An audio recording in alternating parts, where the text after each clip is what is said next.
everybody. Do you recognize that guitar playing? That's our own Michael Lemmo, king of the Jazz Master, and he's playing a 58 Jazz Master right now, one of the very first ones with a gold anodized pickguard, and that's always been Michael's guitar of choice. Yes. And, we're going to talk about Michael's upbringing and what got him into guitar and all kinds of stuff like that.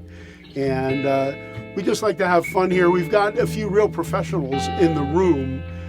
We've got a few guys from the show The Neighborhood. We've got my buddy Max Greenfield, we've got Gordy, and we've got Ron from the show, and they wanted to just see how it's not done, so we figured we'd show them this is why you guys are pros and we're not. But we want to welcome you guys to Norm's Rare Guitars podcast. You know, we always have a lot of fun here. And so Michael, we hired Michael how long ago? How long have you been working for us? I was just thinking about that today. It's been about 2 years, maybe? Okay. Year and a half, 2 years. And you're not sick of it yet, right? No way. Every day there's something new. And also, I think, since I've been working here, my guitar playing has expanded because I see so many different players every day. And also, it's taught me how to talk because I'm in front of a camera every day. And I think I always could play guitar, but the hardest part for me was the other part, being a performer and kind of an on-stage personality. Showing off is not my favorite thing to do. But part of it, you have to show them what you got, so... Well, I've talked about this before, but my son Jordan actually was in the store, and Michael first came in, and he was playing, and I was in my office doing something, I'm not sure what, but Jordan came in, and he says, hey, you got to come check this guy out. Yeah. And I said, yeah, I'll be out in a few minutes, and then Jordan said, no, I mean, you got to come out now. And so... That was a whole series of events because I was... kind of finding my way. I moved out to L.A. kind of pretty in a raw fashion, not many leads, but I had a few. And my friend Noah at the time, who I met through this photographer, Robert Knight, who shot Hendrix and Stevie Ray Vaughan, he had this thing called the Brotherhood of Guitar, and he put together all these young guitar players. And it was like, the first batch was like 10 kids. And it was like me and like Brad Whitford's kids from Aerosmith. Really? Yeah. And I know Brad, and I know his son. Tyler Bryant was the leading kid really? that he found. Yeah, he had this documentary on. And my dad's like, there's a kid. I was downstairs in Pennsylvania. He's like, there's a kid on TV just like you. And it was Robert Knight's documentary. And he was all talking about finding the guitar players. And so I emailed him that night, and he got right back to me. And that's cool. And then that's how I met Noah. And Noah, when I got out here, he was the only kid in the group that sang and wrote songs. And I was like, all right, everybody can shred, but I'm interested in the kid who can write songs. And he brought me to Norm's. He said, you got to go to Norm's. He's like, I said, well, what am I supposed to do? He's like, just play. Just play and they'll come up to you. And it's funny. So I was sitting there. Right. Yeah, so it's funny. So full circle, I was sitting there and he's like, just go. I'm like, I don't know. Coming back to not liking to show off. I didn't want to, but I was just like, just do whatever. And sure enough, Jordan came right up to me. And I remember you coming up right after. And then before we knew it, I think we were doing the famous videos. And it was just an amazing thing. It changed my life immediately because all of a sudden I remember people reaching out right away. And actually, from the first time we did a video, I ended up in Warner Brothers Records with Julian Raymond. Julian Raymond, yeah. So that was, in terms of music business, that was one of the closest I got to getting signed by a major. Of course, the record industry is what it is. He was let go or left within He a moved month. to Nashville. Yeah, now he's at Big Machine Records, which is funny because he hired me this year. And that was with Django Stewart, right? Yeah, Dave Stewart's son from the Eurythmics. And I think for me, I've had a lot of really cool opportunities, but I always get really close, and I'm like, if the music's not there, I don't care about the other stuff. And there was a lot of situations where I got into some cool stuff, but I always kind of back out because I'm like, the music doesn't feel right. But that was a really good experience to go down to Nashville and record with Django. His dad is amazing, obviously did all the synth work and all the music on the Eurythmics, which, it's funny, I still say, what's the main hit?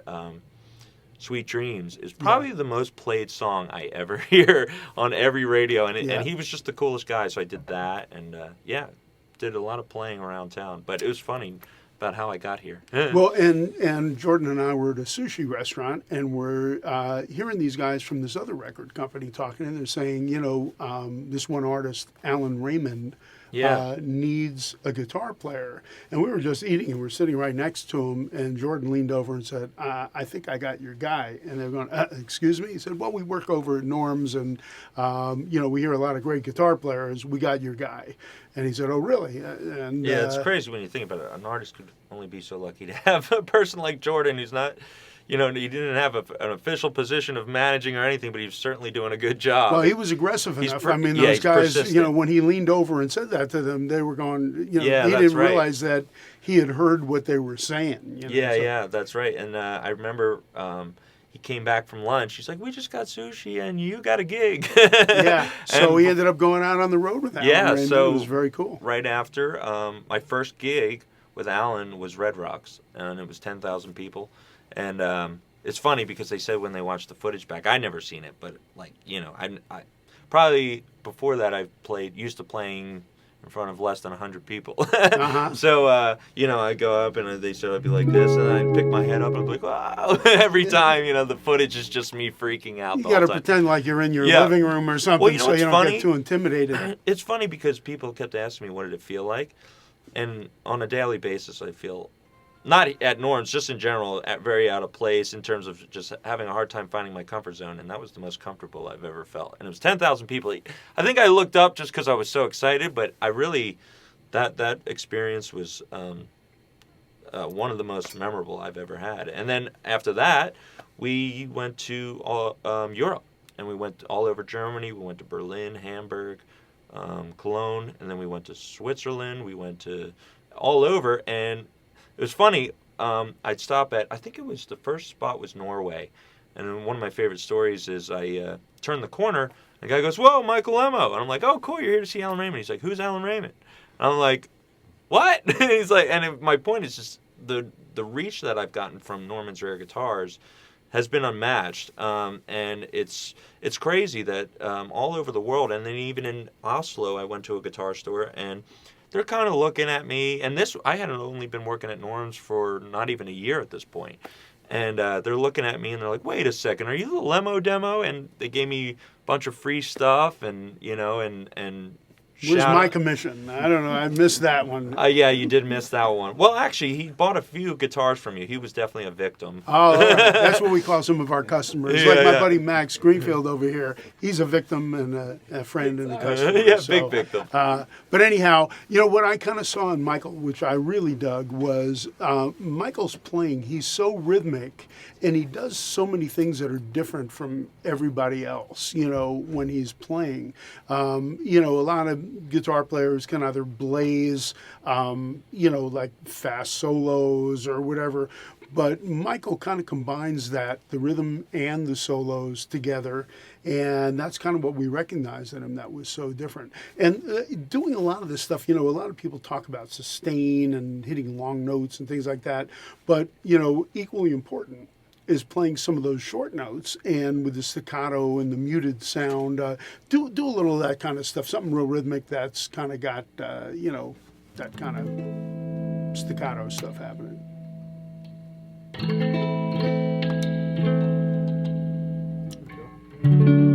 So you're talking about the pull-off thing? Yeah, the stuff with the kind of the muted notes, like the rhythmic thing.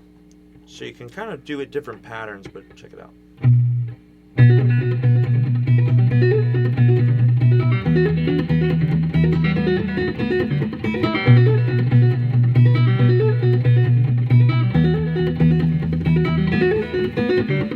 And I like to do a lot of stuff like this too, like if you had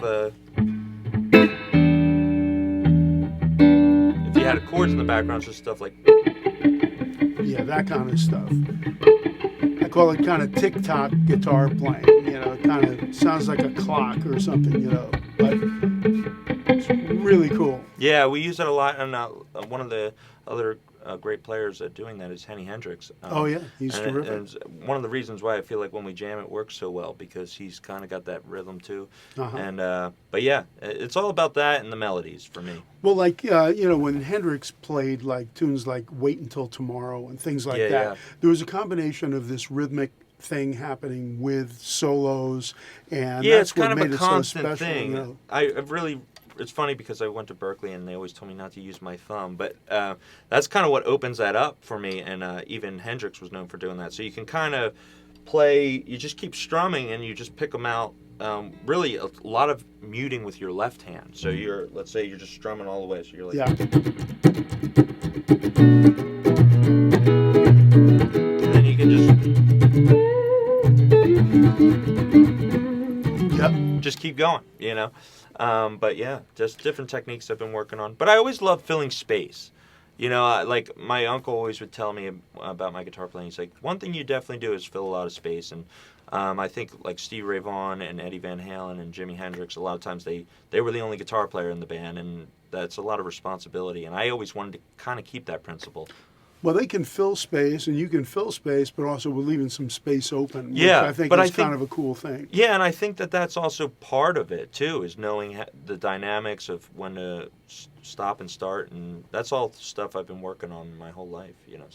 So, I want to talk about your upbringing and all that. I mean, your uncle's a jazz saxophone player, Yeah, my right? uncle Bob, him and my father were always into music, and my father actually wanted to play guitar his whole life. He didn't because he was left-handed, and at the time in Philadelphia, it was Well, kind that of was my problem too. yeah. But I don't think it's a good enough excuse to. I got to call him out on that one. He should have went for it, but I think all that angst maybe went into me, and but my uncle plays jazz saxophone, but they were, they always actually my dad educated me a lot on my tone and how to use Marshalls, because another thing too is using a Marshall versus a Fender is a whole nother art, and it's because it's constantly screaming at you, and so you have to have hand control and stuff. And my dad, for not playing guitar, really taught me a lot about. Well, he had a background in engineering, and so he knew how he was always into trains and things that Well, he had a good ear apparently. yeah, if and he he knew. building stuff, and so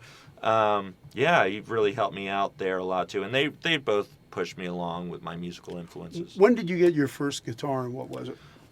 First guitar really, technically, was just a little nylon string. But I would say my first really official was when I was 11, and I got just a black, it looked like Blackie Fender Squire, and That's what a lot of people start on. yeah, Great it had the beginner maple guitar. neck. It was so great. I got it at Sam Ash in Philadelphia in Franklin Mills, and it was the 4th of July weekend. Because I remember I was looking at them, and it was. I'll say one thing though about it. My whole life, one of my earliest memories is always asking my mom about guitar, and asking way before that. And I remember even she had a guitar from her father, and I used to just sit out on the front porch, and this is one of my earliest memories. I used to just do, because I couldn't press the frets down, so I just do different patterns of the open strings like that. Uh-huh. And so I was always obsessed with guitar, and even there's pictures every birthday. It goes from buttons to real strings, Uh-huh. But the Squire was my first, and after 11, it was no looking back. It was never looking back. When I was a kid and when I was younger, there were no Squire guitars. So there were, K's and Silvertones and, things like that. Which now have some that- value. Well, they have some value, but they really have to be set up properly if you're They ever do, going to yeah. learn on them, because it was a struggle for most kids, because a lot of people didn't even know what a guitar was supposed to feel like. Yeah. And so if the action was real high, they thought, well, that's just the way it is, and you got to kind of learn to do what you do. Later on, with these other guitars that were so much more playable with low action, you could actually do a lot of things playing up and down the neck. And I love Squire. I always said yeah. if I was ever lucky enough to have a model, I would just do Squires, because I think it's great. That's the best time to influence people. There's when they're picking it up, and so I think Squires I love them. I just think it's a really cool thing. Well, I'll tell you, I was on a Joe Bonamassa blues cruise, and I was really tired. I had seen a lot of music all day, and I was just heading back to my room, and I stopped by this one little bar in the on the ship, and all these people were there, and this guy was absolutely killing, and it was Jack Pearson. And Jack was just great singer and unbelievable guitar player. You know, he was very well known to a lot of people, but I wasn't aware of him. And I said, "Who the hell is this guy?" And I was just somebody that looked familiar on the ship. And they said, "Well, that's Jack Pearson." And I said, "Wow, he's great." And they said, "Yeah, you know what he's playing?" I said, "Yeah, it's a Stratocaster." And they said, "Take a good look." They said, "That's a Squire." Oh, And yeah. he was getting an unbelievable sound out of it. And, you know, it just goes to show you it's 95% player. It's nice having good tools, but he really made the thing sound unbelievable. Yeah, some of the Squires have a certain twang to them. And I always say, like, my main guitar, people are always asking what year my Jazzmaster is. I'm pretty sure it's like a 2012. You know, it's just about finding that right instrument for yourself. That's a tough one. But if you do find the right one, it will take you to the next level. So it's definitely important. Well, Jack, I know, was, you know, did a lot of work with the Allman Brothers, you know, later Yeah, Allman wow. Brothers. And he's, you know, just one of those guys in Nashville that he's renowned there. But he's somebody that I wasn't aware of. And when I heard him, he just kind of stopped me in my tracks. I remember you talking about him when you came back. Just Yeah. amazing player and really, you know, unassuming kind of guy. Great singer too, and you know, I was really impressed. And but later on, you actually went to Berkeley, right? Yeah, so when I was probably 15 was the first time I showed up at Berkeley, and I remember you had to be 16 to go to the week program. And that was when the relationship started. My father sent them a bunch of CDs and was like, "Look, I know he's 15, but will you take him now for the week program?" And they wrote back and were like, "Yeah." And and I think I got a scholarship to the week program that time. And then I went to a summer program called the 5-week program, which is something I suggest to all guitar players or musicians. That was probably the best thing I did at Berkeley. Especially you get to skip the cold. It's a summer program, so that's a nice There thing. you go. And also, Tomo was your Yeah, teacher, yeah. right? So what happened was at the 5-week program, it was funny. I remember a guy telling me on the curb, "Don't bother auditioning, you know, for scholarships. You know, it's just impossible." And at the summer program, I auditioned for the full scholarship for the full-on program to go to school there. And at the end of the program, they would announce, you know, by increments of the money. So like 10 grand, you know, and so the last is, you know, so I'm holding on to the very end, and I thought I did well because they clapped at the audition I did. And all of a sudden they keep calling off money, and I'm like, oh boy, until the very last they call out the full scholarship, and I got one.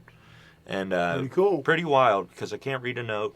And and Well- it's kind of a myth about Berkeley, but it just goes to show you, you know, don't let anybody tell you because you might have a shot. You never Well, know. like when they tell you don't use your thumb or don't Yeah, do- yeah, just go rules for are it. meant to be broken, and Yeah. you know, I mean, people break them, and that's how new innovation comes Yeah. about. You know, So then when I went there, I met Tomo, and Tomo obviously was known for he's John Mayer's Yeah, he's known for teacher. teaching John Mayer, and but Tomo really taught me a lot of stuff outside of the guitar, and he was actually the one who suggested to leave Berkeley, and I was already having a tough time, but he felt like I could do my own thing, so that's when I came out here. So Tomo was a big part of me moving out to California.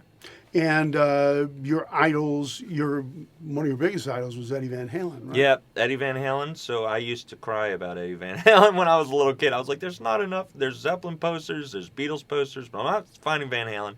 And then I was just always obsessed. And I remember when I was little, the CD changer, I was going back because it was like Clapton or Jimi Hendrix. And I'm like, and then all of a sudden the CD flipped, and it was Van Halen Greatest Hits with the gold. And Eruption was the first thing to come on. I'm like, those guys sound like they're sleeping compared to him, in my opinion, at the time. And lucky enough, when I was 14 years old, freshman year of high school, he started dating my friend's mom, and I went over to his house, and I hung out with Eddie Van Halen for 2 hours. And he was so nice to me, and just the coolest. It was one of those things, to be honest. My dad calls it the Twilight Zone, but it was one of those things that actually made me believe in things because it was so out there. And he's from Holland overseas, and where I lived was Holland, Pennsylvania, in Bucks County, Pennsylvania.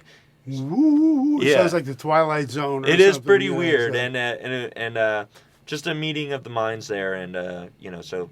So always a was he huge influence. encouraging to you as a young man? Very, very encouraging. Which is funny because Eddie, you know, he's got a rough past sometimes, you know, when he drinks and stuff. But in terms of one thing I really noticed about him when I met him, he was like a kid.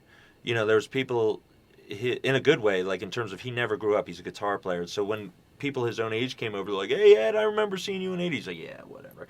But when it came up to me and he could see my drive towards the instrument, he just wanted to help it blossom, it felt like. So it was cool. Well, that's really cool. Yeah. I mean, you know, especially, you know, when you meet a lot of people when they meet their idols, sometimes they're very disappointed. Yeah, I've met some people that have been, and I get it. I mean, look, one thing I always have to remind myself is you never know what that person's going through, even no matter what they do for a living, you know. So, but yeah, I do think it's if you can put on your happy face, it helps the young ones a lot. So. All right. Well, you're doing that right now at Norm's Rare Guitars. I appreciate your enthusiasm and, you know, being our Guitar of the Day host. I appreciate you, Norm. You changed my life, and you know, I was about to, like I've said before, I was almost going to go home to Philadelphia, and you know, when things were getting tough, but Norm helped me, and No, I said, don't go home, man. You know, Yeah, come no, work it's for me. crazy. I mean, I knew that, you know, if he worked for the store and he got some exposure, that people were going to go crazy for him. And people really love him. And he's, you know, Michael's really a good kid and really, you know, polite, really nice young man. And, you know, that is really nice to see when you hear somebody who can play a lot and, you know, they're not full of themselves. And so you're humble. And well, my you know, mom said last time I was home. And it stuck with me. It even stung. She's like, "There's always someone better," and you know. And I think even in music, it's not even about that. You know, I think if you find your own voice, you're not competing with anybody. Yeah, there's no such thing as better because, I mean, it's apples and oranges. Yeah, and, exactly. You know, you get to a certain level of good, and then it's like for what you do, you're the best at what you do. You know, Joe Bonamassa's the best at what he does. Eddie Van Halen's the best at what he does. Wes Yeah. Montgomery's the best at what he does. Yeah, you know. exactly. So, I mean, they're all, you know, you can learn from every one of them, and then everybody kind of assimilates all these styles, puts them together, and then creates their own style. Yeah, that's the number one advice I always give out when people ask. I say, listen and play everything because there's such a big ocean out there. If you want to create your own sound, you better take a lot of ingredients and mix them up. Yeah, make your own stew. Yeah, exactly.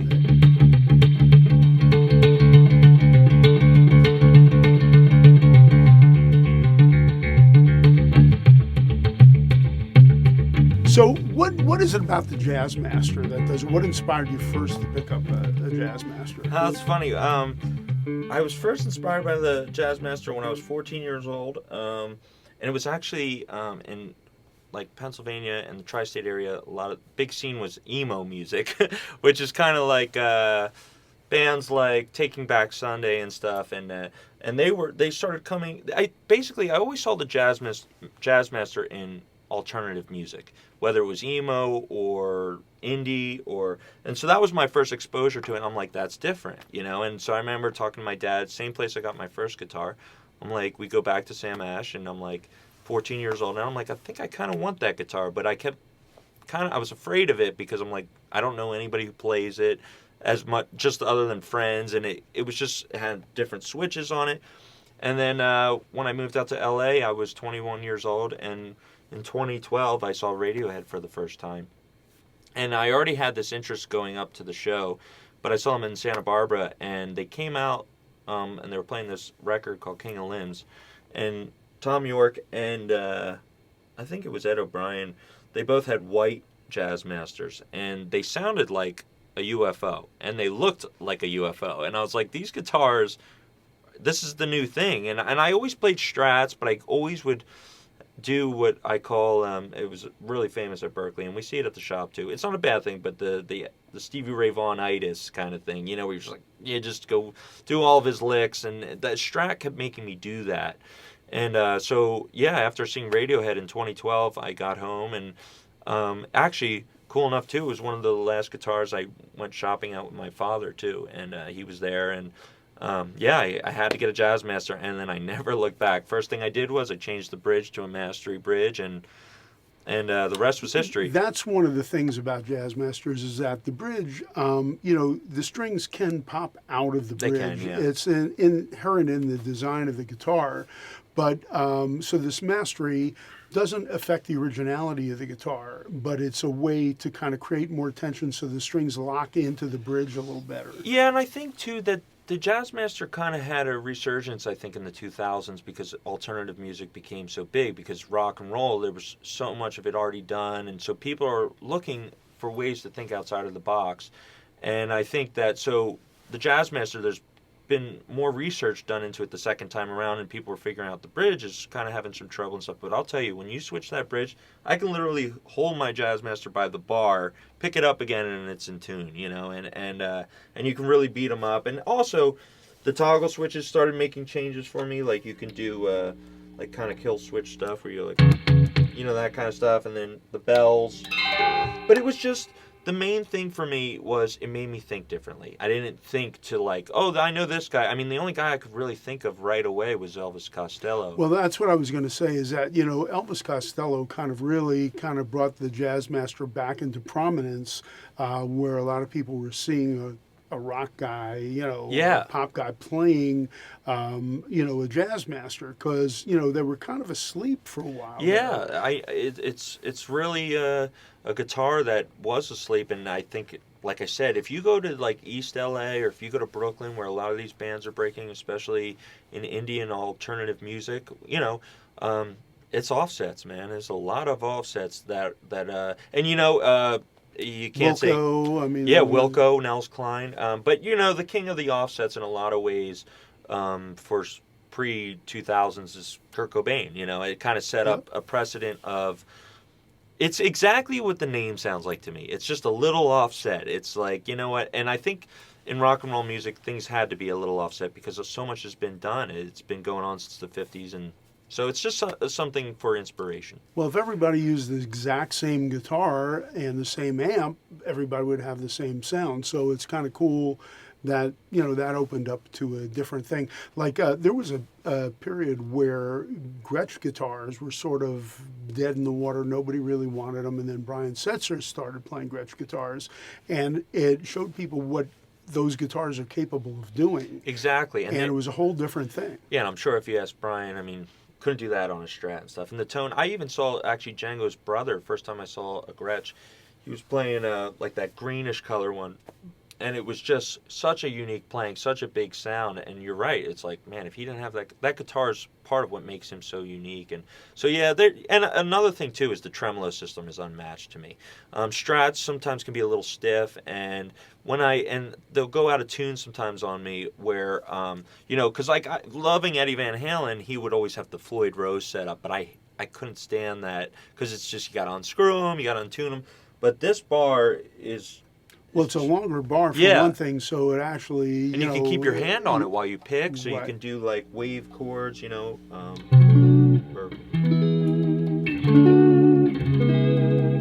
But obviously, meant for jazz and became a surf thing where you get that really great tremolo sound. But, yeah, it just changed my perspective. And it was funny because I always try to go back to other guitars, and obviously I'm very spoiled on Guitar of the Day. But I've really learned that the Jazzmaster has become my guitar. So that's your signature. Yeah, it's my thing. Well, again, a lot of the surf music, was Jazzmasters and Jaguars, and the Jaguar doesn't really sustain as much as the Jazzmaster, in my opinion. And a lot of people say, what's the difference between a Jazzmaster and a Jaguar? And they're both kind of those offset bodies, but the Jaguar is a shorter scale length and a little different pickup. It's got those claw pickups. Yeah, and they really are meant for not having a lot of sustain. You can get sustain out of them, but it's kind of it's a different sound. Yeah, and like I said before, I've been really practicing on being the only guitar player in my band, and I thought that the Jazzmaster, even compared to the Strat and the Jaguar, has a little bit of a lower frequency that I found that filled up space, So I just thought it had a big sound. It's a bigger guitar. I'm 6'4". I'm a pretty big guy, so sometimes I play a Strat and I feel like it feels like a fiddle, so I got to be careful. Well, yeah, and it's cool that you have your own different voice happening Yeah. there, so that you can relate to stuff, and you play Strats and you play other I stuff love as them all, well.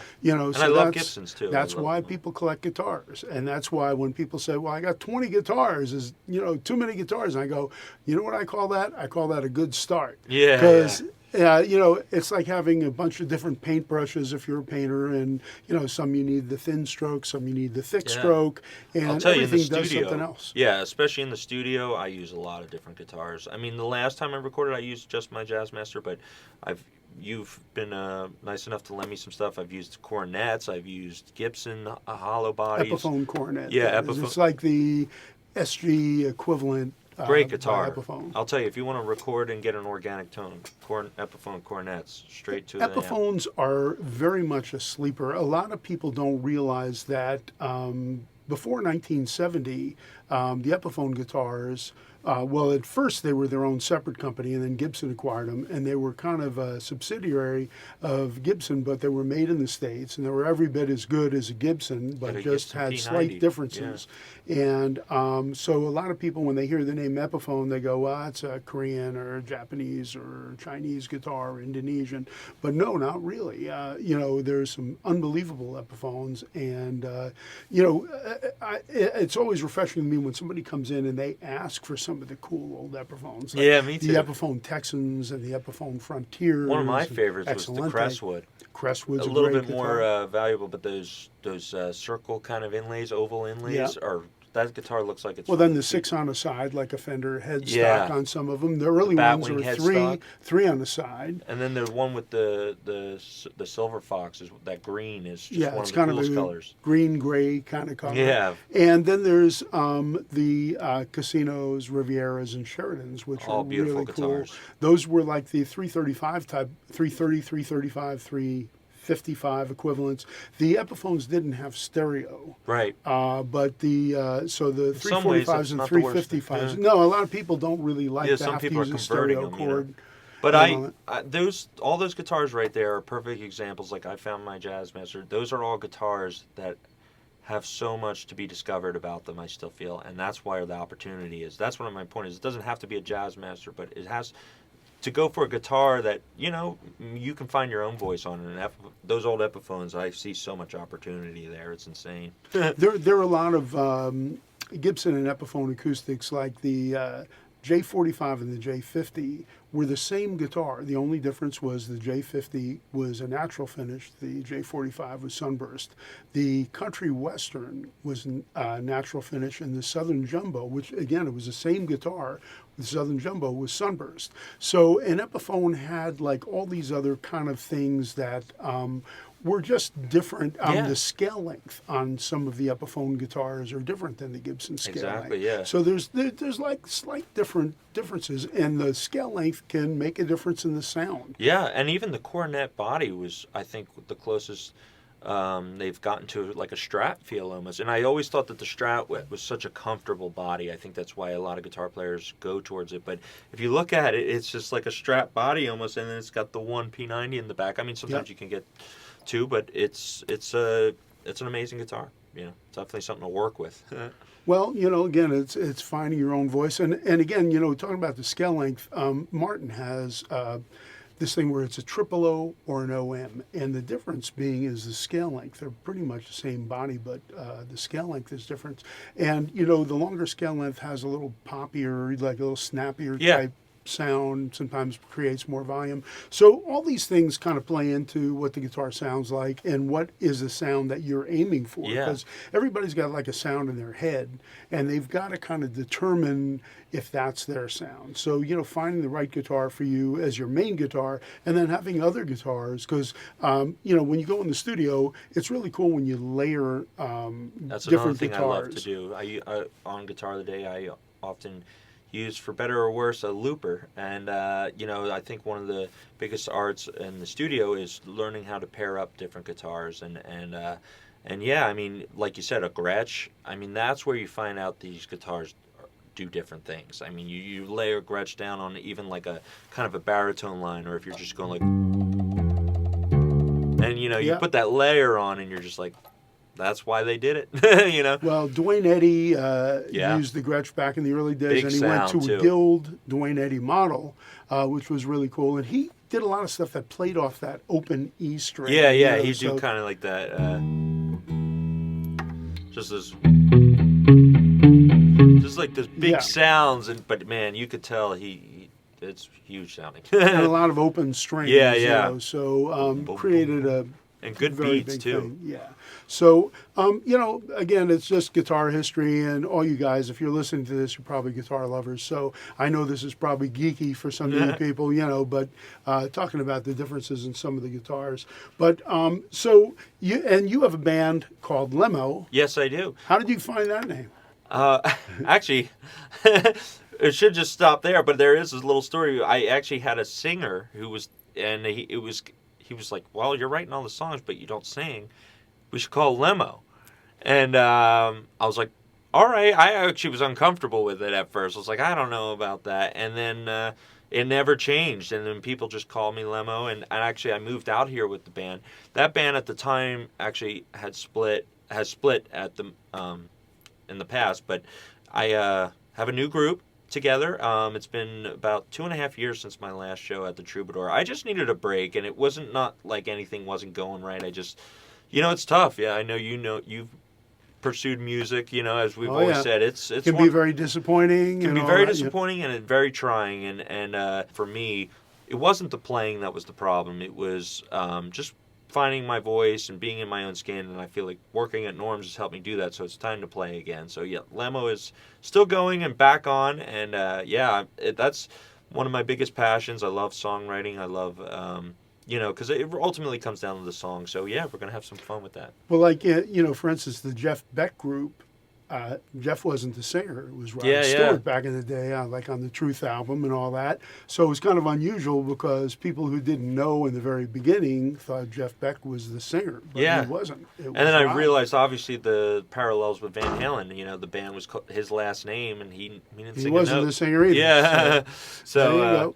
But yeah, so I'm just going to go for that. And, got a new following that I've never had before. And, I can't say enough how much in this business, how important it is for somebody to help you and give you a nod. It's funny, like I've been playing this way for a long time, but since Norm and the rest of the staff and everybody's given me an opportunity to actually step on a stage where people can notice, it has changed everything. So I can't say enough about, it's hard to do it alone, man. You need help, and you need people to.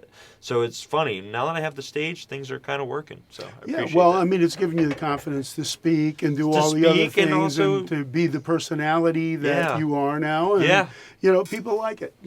People like to know who you are, and that's why we wanted to do this. And we've been doing these podcasts for a little while now, and people are going, "What about Lemmo? What about Lemmo?" So I figured I'd give you like a solo one here. Well, I appreciate it, and I love them. They're amazing. Talk about feels like family. I've had my Uncle Bob, my Aunt Janet, my father Mark, my sister Ann.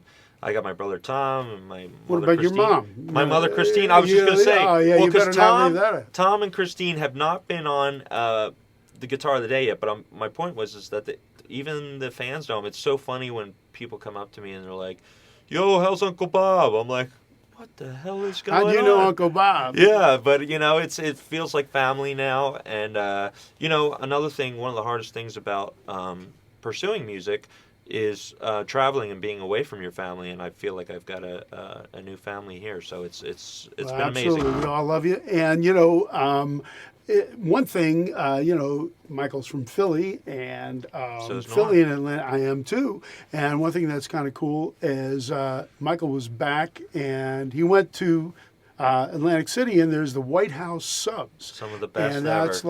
That's like the most famous sub shop in the world. Yeah, it's great. It's another one of those mom and pop shops that's been doing it forever, and they're pretty jaded, and rightfully so. They got the best sandwiches. So my dad goes up to them. He's like, "Hey, can we get some shirts?" "No, we don't have them." "Well, it's for Norman's Rare Guitars." "All right, we got them." And so it's really cool that they supported us, and they got a really cool picture when you walk in there. It's like one of the only pictures, and it's the Beatles holding a huge sub. There you go. And it's all four of them holding it, and so the Beatles have been there, and it's just a really great tradition in Atlantic City. And also, people always think about the Philly cheesesteak, but you got to go to Jersey. Well, when I was a kid, I lived part-time. I was born in Philly, but we had a place in Atlantic City. And Atlantic Ventnor City, Ave, right? That's right. Atlantic City was known for the diving horse at the Steel Pier. They used to make this poor horse go all the way up these stairs to the very top, and there was no backing down. The horse had no choice but to jump off with a rider, and it was a long way down into this swimming pool thing. And it was, it was a little heartbreaking to watch the horse, but there was no. He couldn't walk down the stairs. Once he got up there, he was screwed. Well, outside of Vegas, you got Atlantic City. Yeah, that stopped. I guess the animal place. rights people put a stop to that. There was the White House subs. There was Mr. Peanut, which was another thing. Casinos are a big thing, obviously. Now they are. Yeah. So Atlantic Lucy City the Elephant and Margate. All cool stuff. That's right.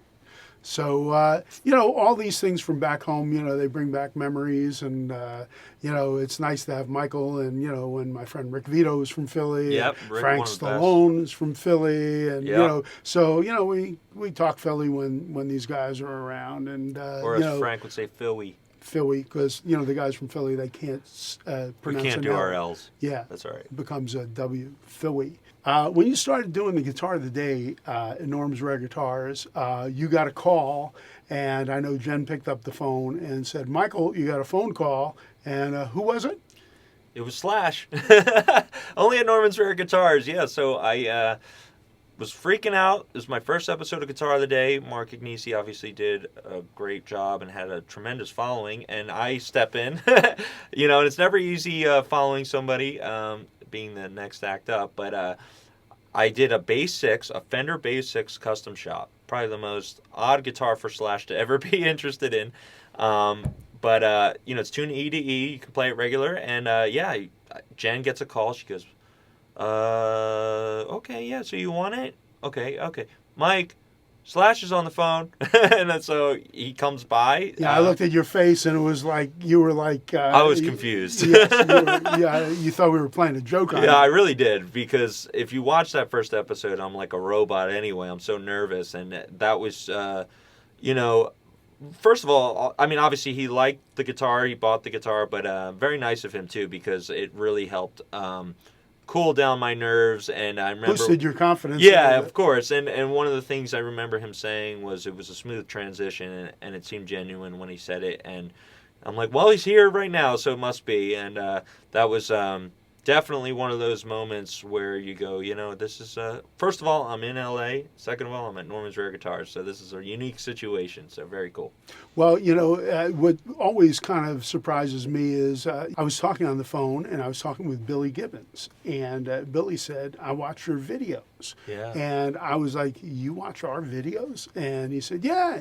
So, and I've heard that from so many people. Lenny Kravitz. Yeah, Lenny. It's just a surprise when they say something like that, because, these are people that you don't think would have the time to even bother or mess with our little stuff that we do. But it's always a surprise, and it's refreshing to know, the outreach that this stuff has. It's amazing. We're very lucky, and also, at the end of the day, they're guitar players, and they want what we have, the guitars. That's right. We're like the dope dealers to these guys. Yeah. So, they like us or they hate us. But we got it, the guitars, so sorry. But anyhow, I just want to say, Michael, thank you so much for doing this. This was by popular request. People kept saying, Lemmo, Lemmo, Lemmo. So I wanted to bring you to the people and get them to know you a little bit better, too, just talking about your past and your family and your new family here at Norm's. And I want to thank you guys for listening to our podcasts at wherever you get your podcasts. And then remember, you can see the podcast, the video of the podcast, for free at the All Guitar Network the following Tuesday. So we're doing them, and we've got a whole bunch of them in the can. I can't thank all my buddies from Vince Gill and Joe Bonamassa and Don Peake and on and on. I don't want to, Rick Vito, I don't even want to leave anybody out, but we've done a lot of them that we have in the can that we're going to be putting out for you guys. And thank you guys for your interest. And please, Watch the podcast on the All Guitar Network. Again, it's free. You got a money-back guarantee because it doesn't cost you anything. So, Michael, do me a favor. Take us out with something a little different. All right, here we go. Michael Lemmo.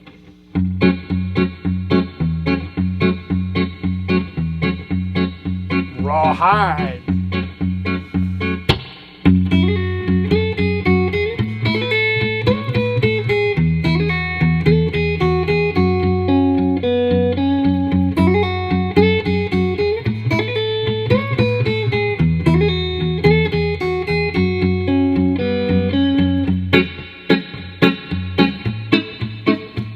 Get 'em, Rawhide.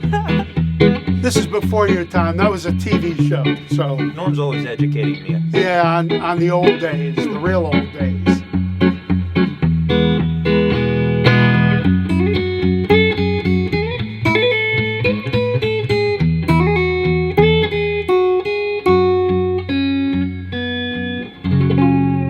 The great Michael Lemmo. Thank you guys for listening. Thanks, Norm. So folks have asked, can you kind of explain what the guitars are that are being used in the podcast? And so this guitar, Michael, that you're playing is a very early Jazzmaster guitar. The neck is dated 12 December of 58. So that's 58 was the first year for Jazzmasters.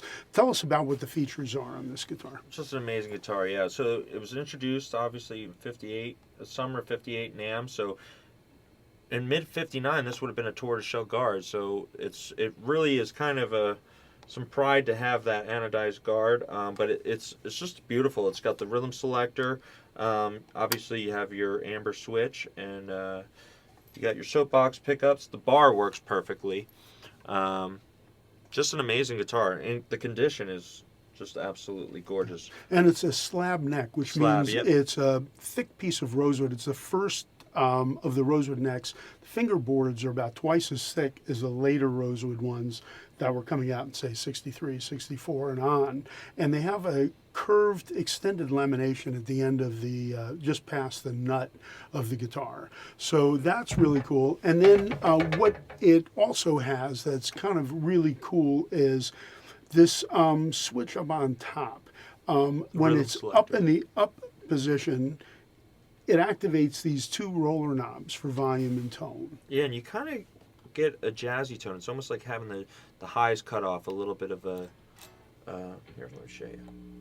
I like to do a lot of like Wes Montgomery type of stuff with it, so you...